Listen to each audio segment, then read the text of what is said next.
beginning? Okay, real good. Yeah. Thank you.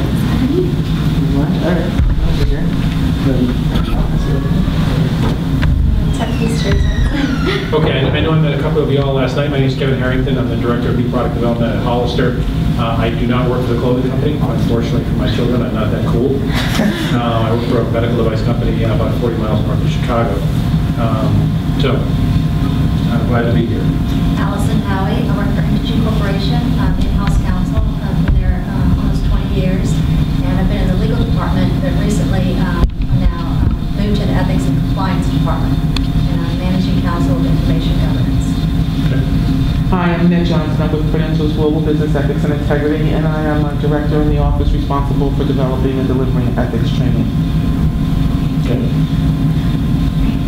Can we begin? No, we'd like you to introduce yourself. All right, my name is Caitlin Wiley. I'm a senior studying business management and Japanese.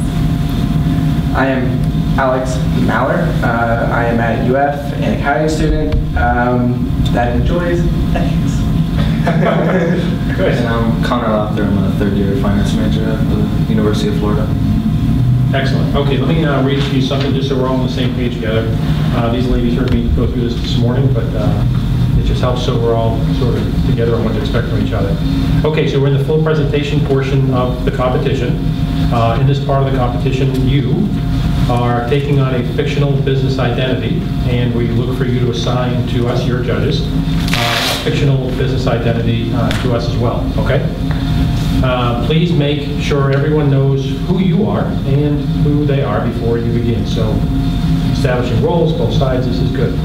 You'll have 25 minutes, plus a 25-minute sort of buffer time, so that's how we get to 30, to describe the legal, financial, and ethical dimensions of the problem, and to recommend a solution that passes muster on all three counts. So that's really why we're here, legal, ethical, financial, both framing the problem and proposing solution or solutions. I will, okay, so this is a pretty important part for us, but these ladies were great this morning. So, okay, so during this time, you will not be interrupted. We will let you, once time begins, please follow through to the end. Okay, so you have 30 minutes to do so. When you're finished, the judges will ask you questions for 20 minutes. I will ask the first question and then turn it over and ask the other judges to ask you questions as well. During the Q&A, both you and the judges are to stay in character, so we will stay in role throughout. After Q&A, judges will give you feedback outside the role playing. Some important things to keep in mind. The ethical aspects of your analysis are the most important part. However, they should be described in a simple, practical, common sense fashion, using technical, philosophical terminology or basing your argument on religious or theological grounds will be considered a substantial weakness. Similarly, any member of the team reading his or her part will also be considered a significant mistake, although you may use notes. During the presentation, every member of the team must have some sort of speaking role. Is that pretty consistent with what y'all knew coming in? Okay, real good.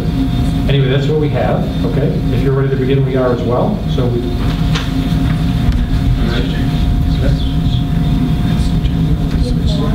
Yes, good, sorry. Actually, no, I don't. I apologize, I'll be right back.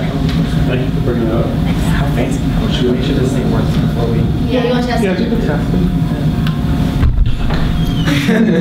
The secret's out. Yeah, the transitions that we had to not save, so... But we'll manage. Don't tell us what we don't know.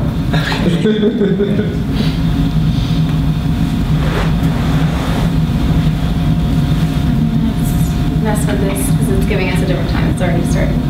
Oh, let's see. I don't know if you started this one. Actually, this thing's been going on for an hour and 35 minutes, so maybe I don't know how to fix this.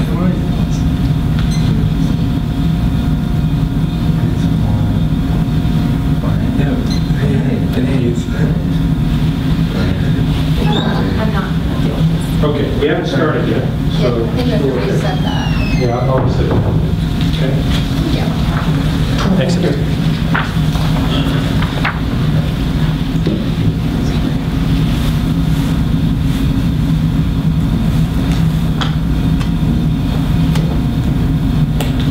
Okay, we're good to go. All right, good afternoon. We are the consulting team from the University of Florida, and we are so excited that you, the Apple Board of Directors, is having us here today. We know that this is a very exciting time with the upcoming release of the Apple iWatch in 2 days, and we know that Apple will be ramping up production in order to meet the demand for this.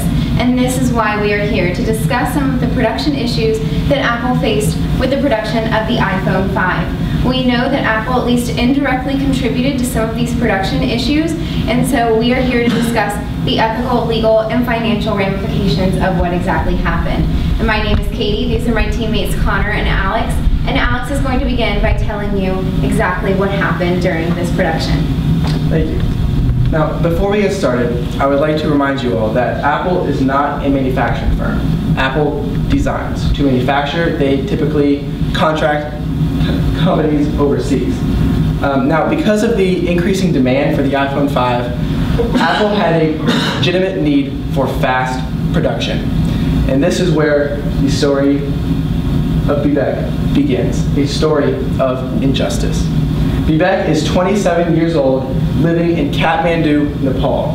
He works to support his wife, newborn daughter, and extended family. Now, he works as a dairy farmer, earning the equivalent of $83 US per month. Now, Kathmandu is a rural area, so this means that when natural disasters strike, their economy is open to failure. And that is exactly what happened. Torrential rain struck, destroyed crops, and killed livestock.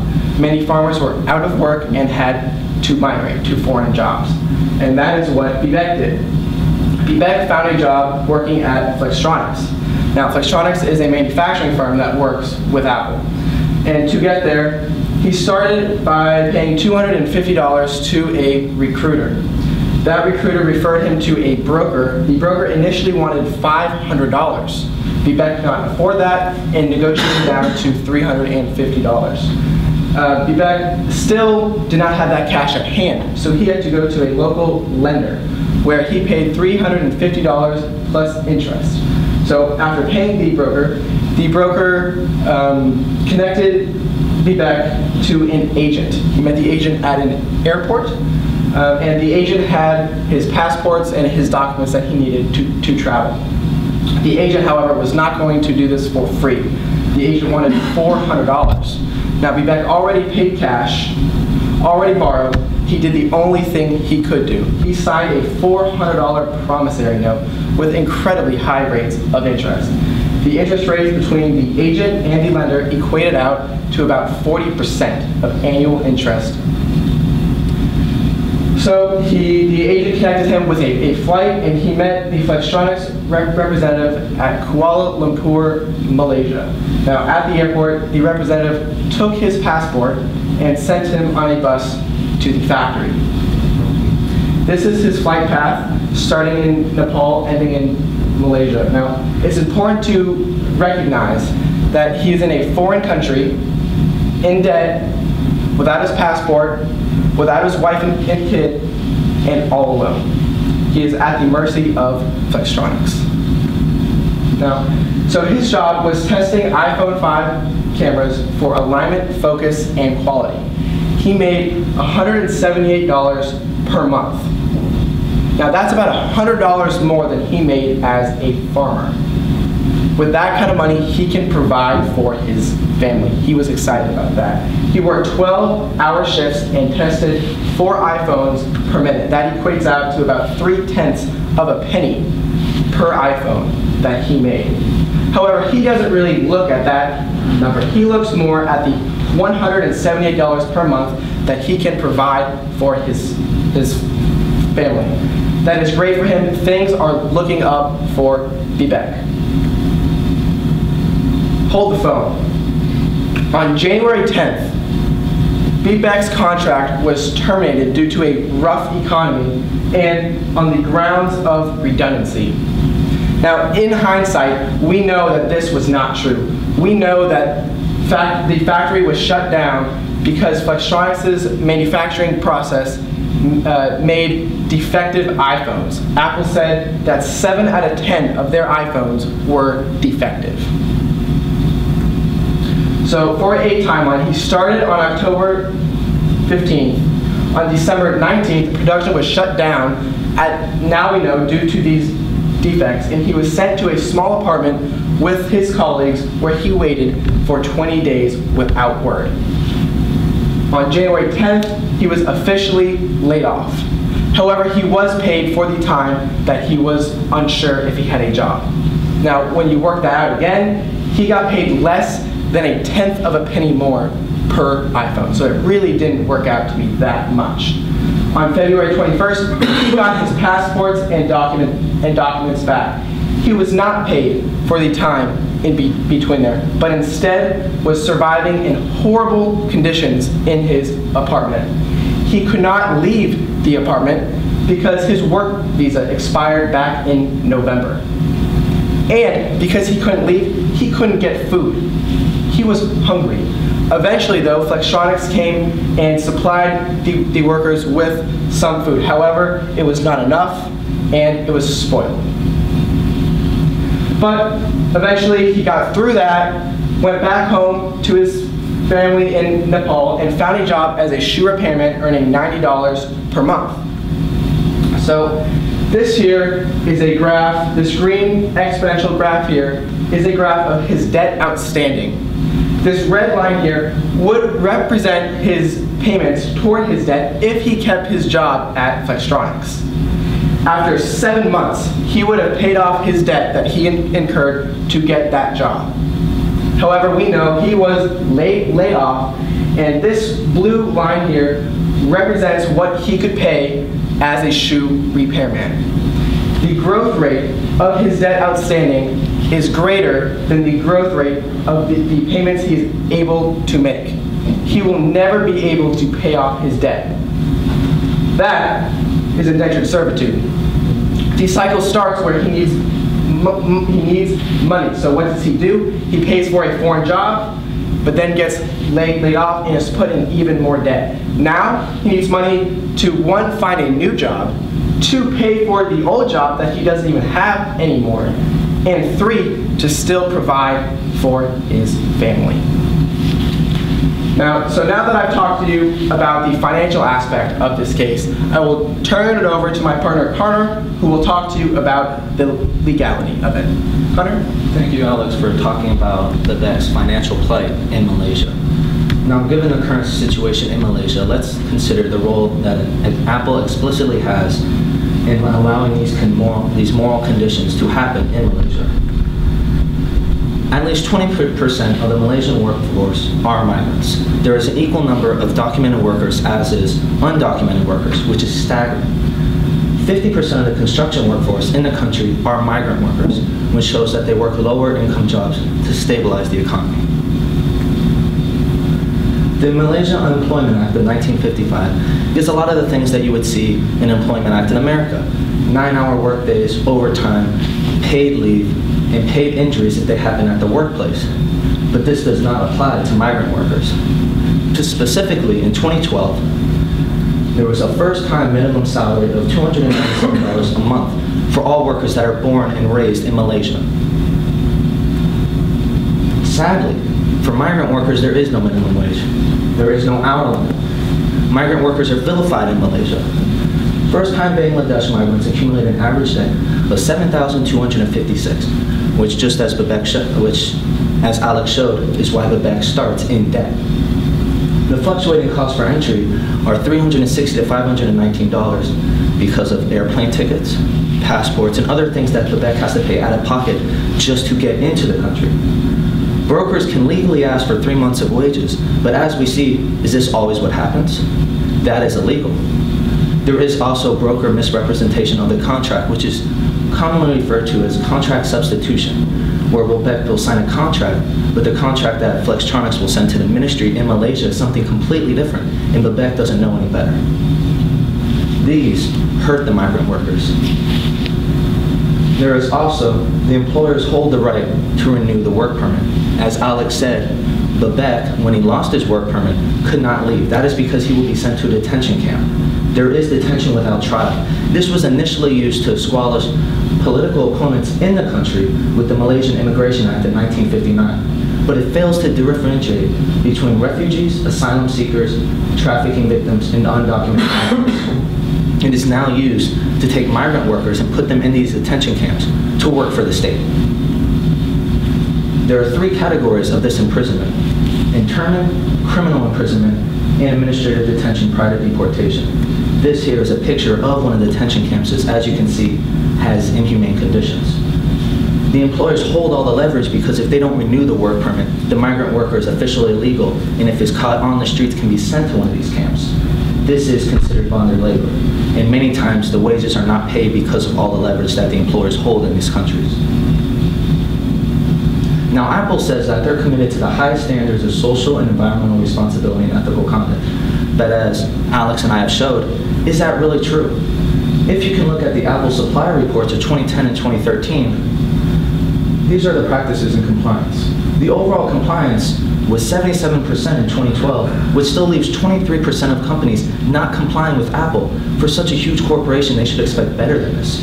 Also, if you look closely, the juvenile worker protection has decreased from 87% in 2011 to 62% in 2012, showing that juvenile workers are not having their rights protected in Malaysia. Now these companies, Best Buy, Flextronics, Samsung, many of these electronic companies are part of the IBECC, which is the Electronic Industry Coalition, Citizenship Coalition. They have a long-standing relationship with brokers, and brokers are legal. They talk about social and ethical responsibilities that they should have in the supply chain, but as you can see, those aren't being enacted. There is no accountability in the IBECC, and there's no auditing happening to where the companies can see what's really going on. Now that I've talked about the legality of these matters, I'm going to hand it over to my partner, Katie, to see whether it's ethical or not. Thank you, Connor. So, why are we emphasizing the story of IBECC to you? We know that Apple played an indirect role in contributing to IBECC's plight. And the plight of the other IBECCs in the world, of his co-workers and the treatment of workers in this way, affects the public perception of Apple. And the way that Apple responds to situations like these indicates to us the ethical culture at Apple. And so since we have seen no meaningful response on behalf of Apple, this suggests that there's room to grow in handling these kinds of situations. And so first, I'd like to discuss the actual repercussions for Apple. These are a couple of real tweets from the story of IBECC that broke in the Bloomberg News. I'd like to draw our attention to the second tweet, where words like "corporations are soulless, profit-seeking machines" are correlated with the Apple Corporation. We do not want to be the Nikes of the 21st century and be correlated with sweatshops and child labor and things of this nature. We are no longer going to be correlated, the Apple Corporation is no longer going to be correlated with the Foxcons and the Flextronics of the world. Apple is going to move forward and be at the forefront of these issues. So we know that we are dealing with an issue of bona fide indentured servitude. We can recognize, after Connor and Alex have described, we know this is the situation that Apple is facing, and we have to work to prevent this.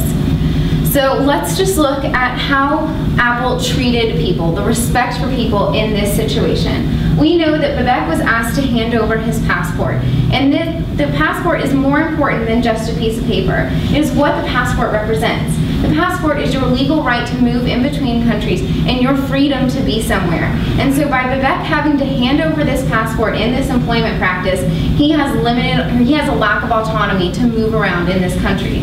We would agree. Further, IBECC was sent to a foreign country, and we know that when we are in foreign countries, we don't feel as comfortable as we are in our home country. We don't know the laws, sometimes we don't speak the language, and sometimes we can't even read. And so this also presents a limited autonomy on behalf of IBECC and his co-workers. Further, production was halted, and the workers did not even know what was going on. They didn't know why production was halted or what was going on. They had a limited amount of information, which also limits their autonomy in this situation. If he doesn't know what's going on, he cannot make educated decisions for himself. And further, the last thing that happened was he was confined to his workspace and not given adequate food. This is the lowest level of physiological needs for humans, and by this being taken away, IBECC cannot even survive at this point. He has no autonomy left in this situation. So now that we've looked at the respect for people, let's just pause that for a moment and only look at the consequences. Let's not consider how Apple treated the humans at all. First of all, he lost his life savings due to this employment practice and Apple's slowdown of work. Him and his other coworkers were literally trapped in their work compound without adequate food because of what happened. And further, Apple paid minimal wages to these employees for a highly successful product that cost over $200. And I will note that the $200 I have listed up on this slide is a very conservative number. That is if you signed with a cellular contract. Otherwise, the Apple iPhone, the iPhone 5, costed somewhere in between $600 and $800 depending on the gigabytes associated with it. So Apple is receiving $600 to $800 for this phone and paying Vivek 3/10 of a penny for what he did. Let's actually look at what our own CEO, Tim Cook, has to say about our workers. He states, because of the dedication and creativity of our employees throughout the world, the work has real significance because delivering revolutionary products makes a real difference in people's lives. And we would agree, Tim Cook, it really does make a real difference in people's lives. So we want to look at a more virtuous Apple. In this situation, there are reflections about our character as a company by what we turned a blind eye to. Because I would like to note that character is habitual. Character is something that you do over and over again. It is not one action that you did or something that you would ideally do. And by the way, character is defined as your moral actions and your moral choices. And so we can see that Apple did not have clear moral choices in this situation, or they did not have favorable ones. Apple, in fact, turned a blind eye to separating families, taking life savings, and literally confining employees in a work compound. This is not the character that Apple wants in the 21st century. Apple wants to be at the forefront of these issues and have a strong character. And for that, we are going to suggest the concept of the golden mean. The reason we are proposing this solution is this is a very practical solution for Apple. We want to act in the balance of these virtues, not in excess, not in calculating some utilitarian principle. We want to just simply act within the balance of these virtues. So if we're looking at an example, we know that courage is a virtue. And in this situation, Apple was acting in a deficiency of this virtue because they were displaying cowardice by not going ahead and auditing the companies where they should have been. We know that the reason Flextronics was getting away with the things that they were doing is because Apple wasn't auditing properly the way they should have been. And so we can see a display of cowardice in this situation. Further, as I discussed the price of the Apple iPhone, we can see that we're also probably dealing with some issues of greed or over-ambition in charging such a high price for these phones and paying the workers such a minimal amount. This is the concept that we want to use moving forward, staying within this golden mean. And so our solution, what we have proposed, is the golden apple, or what I like to call a bushel of apples for everyone. And it's looking at 3 different things. First, inside at our core, at our firm, in our corporate culture. Secondly, with our relationships with our partners. And thirdly, our relationships with our employees all throughout the world, not just in Cupertino, California.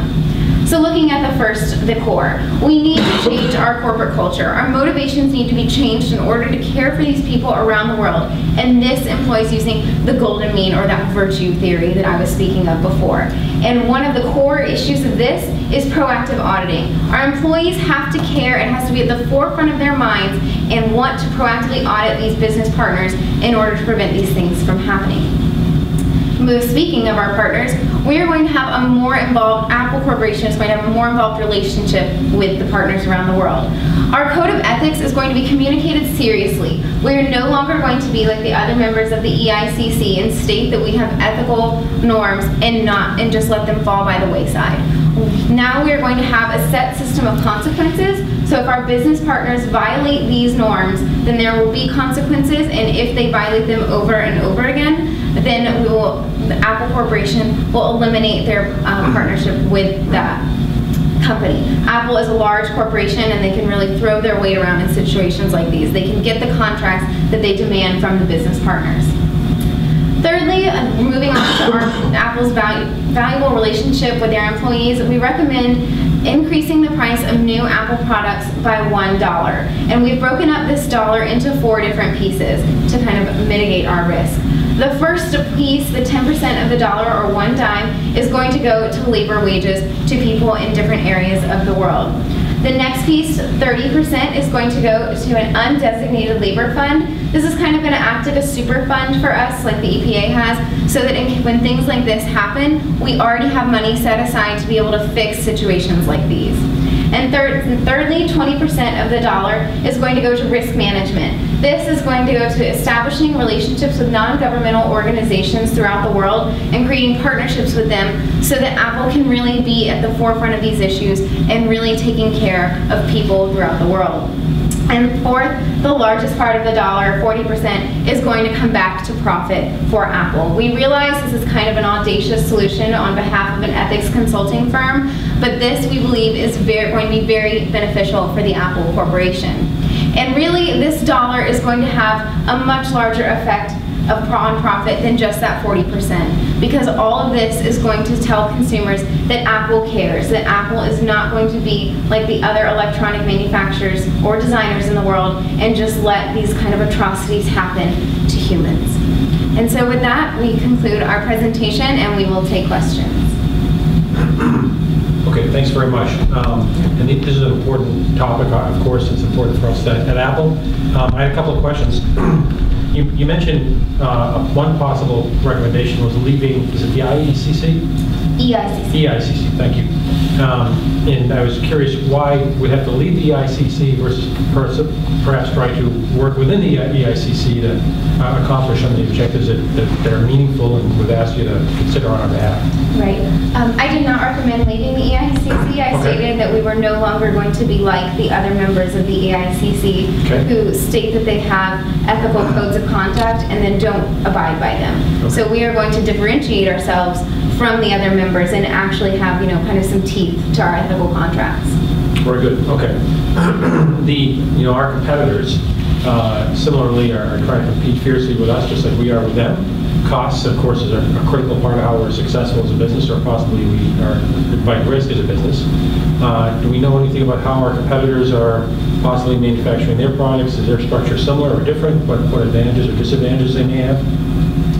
We know that our competitors use similar situations as ours. They are designers, and then they also contract out for manufacturing, and so they face similar issues like this. We know that this employment practice is very common in Malaysia, as Connor discussed, in legality. The laws are not there to protect the migrant workers, and so by Apple differentiating ourselves, by moving forward and establishing relationships with non-governmental organizations, we are going to differentiate ourselves a lot from our competitors. Or Apple will differentiate themselves a lot from their competitors by being ahead of this issue. Yes, and if I may add here, so the demand for the iPhone 5, and after the first 3 days, 5 million iPhones were purchased. With the iPhone 4, only 1.5 million were purchased. This is why this increasing need for production happened so quickly. Flextronics had to meet that demand, and in meeting that demand, they took these workers like IBECC to these factories, and that's how they paid out the brokers, the recruiters, and the agents, collected the money, because that job is seen as a stable job. Farming is not seen as a stable job, as we saw in 2012 with those rains. So this is why they were willing to pay this, and this is also the reason being why the process was not as ethical as it could be, because the demand was so fast that it just had to go. So the disconnect followed from perception of stability, but in fact, that phenomenon was temporary and purely a response to a market environment that compelled all this early demand that eventually subsisted rather rapidly. Okay. And that's why we're here today with the Apple iWatch. We know that the production for that is probably going to be very crazy. The predictions have as Apple Board of Directors have been very great for our new product, stating that our sales in the first quarter are going to exceed all of the other smartwatches on the market right now, existing combined. So this is why it's very important for us. Okay. What if we chose to make our products ourselves versus use third-party manufacturers? So is that something you considered? That's something that Apple would have to heavily consider. Obviously, that's going to be a huge capital investment, and they would have to consider also if they were going to still outsource or if they wanted to be a completely American-made company, because then that would also increase wages pretty heavily as well, because Apple is based in Cupertino, California. So that would be the obvious question if they were going to have production, in-house. Do they want to outsource it still, or do they want to keep it at home, nice, where they can, monitor things easily? So that's strictly within, Apple's cost structure. I know right now maybe there's talk of the Apple car, so they kind of have some large costs coming up, and being able to move production in-house might not be the most cost-efficient thing at the moment. Okay, thank you. It's interesting, it really is. Now, I would think Apple would want to right the wrong, and I know you gave a breakdown of increasing it by $1. I have a couple of issues with that. Well, one, I'd like to know, what are they doing to right the wrongs or to help the people that we're going to make them so much money? Because, the products are expensive, somebody's making money. Right. The phones are just the increase in cost over the last few years, and now we have new products coming out. So I'm just curious, my first question is, what is Apple doing, or what are the recommendations to help people like Quebec? I mean, are they going to do anything, or are they just going to say, look, we're going to increase the cost of the phone by, just to say, okay, we'll increase it by $1 and let's break it up. And I still have heartburn with 40% going to profit if you're really trying to change public perception and you're really trying to do some good. So, are they doing anything? Apple has stated that they are investigating this issue, but that's all that they have really stated. And so that's why I kind of, said at the beginning that there's been no meaningful intervention on behalf of Apple. And so we did have 3 different solutions. They kind of all incorporated in on themselves. But the core of Apple has to change. The people and the culture have to change. The people in Cupertino have to care about the people in the rest of the world. That's just a fact. Because the character issue, they're never going to care about those people if it's not at the forefront of their minds.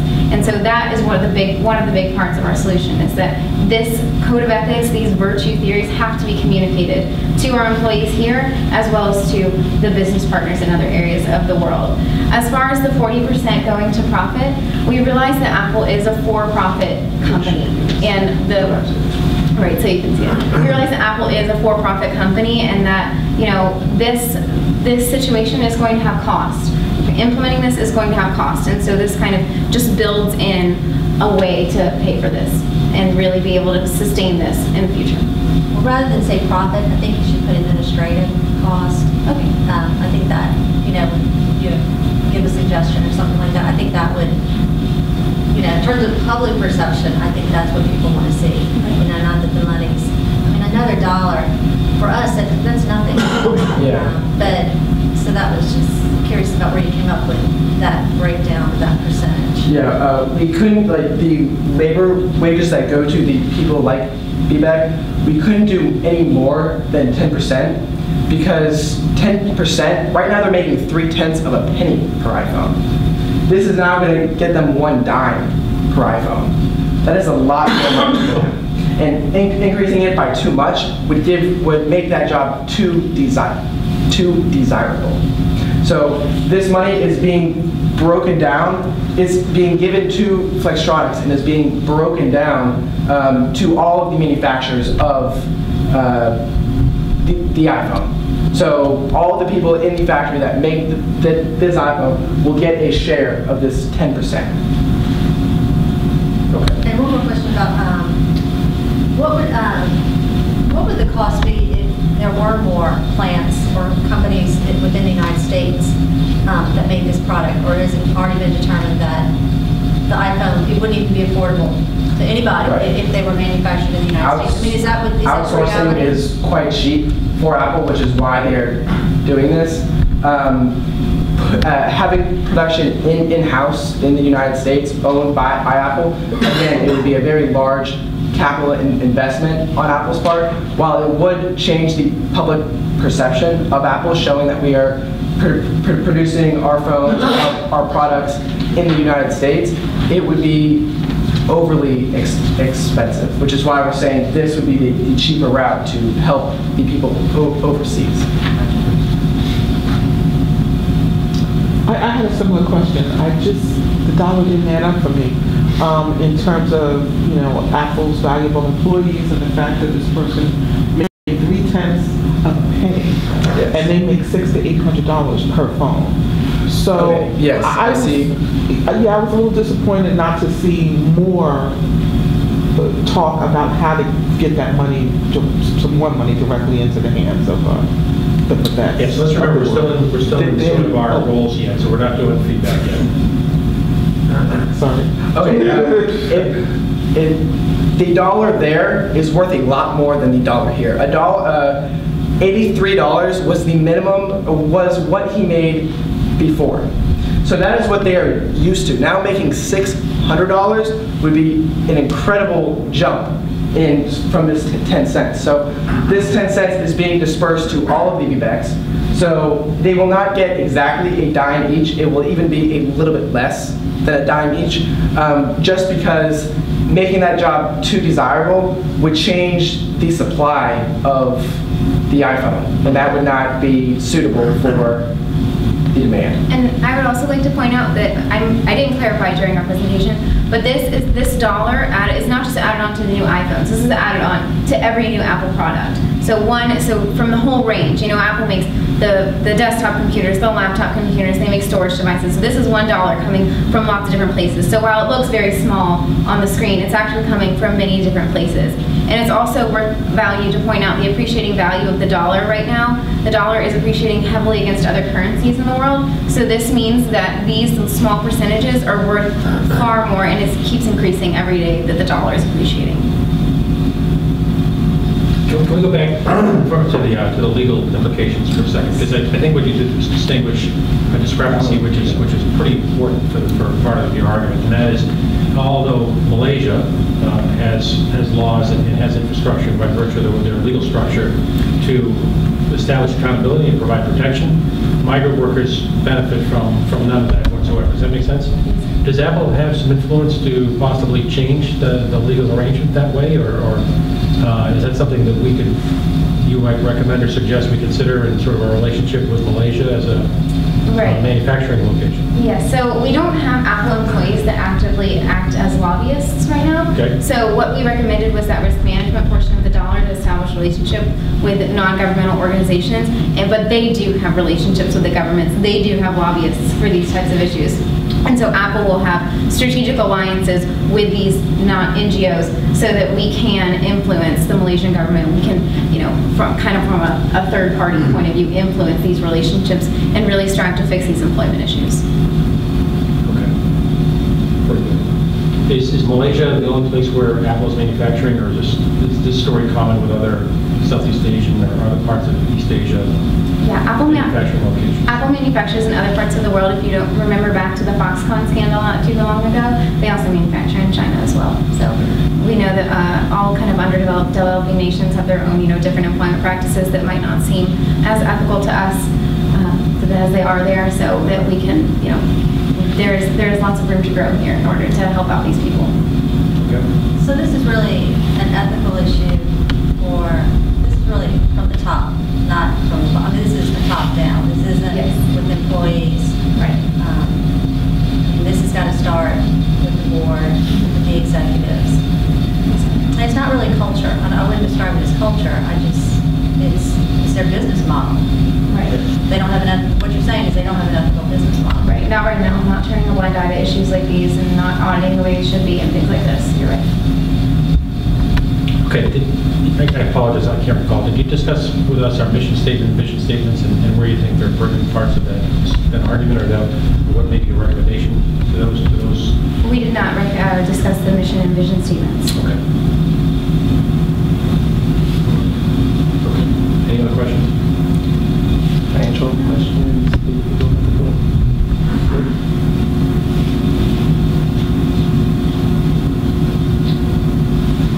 It was good. It's sad. Yeah, you guys did a great job. Anybody who knows about currency appreciation in the U.S. dollar appreciation, you guys are an undergraduate team, right? Yes. That's phenomenal. You guys are very good. You really interacted well. I mean that sincerely.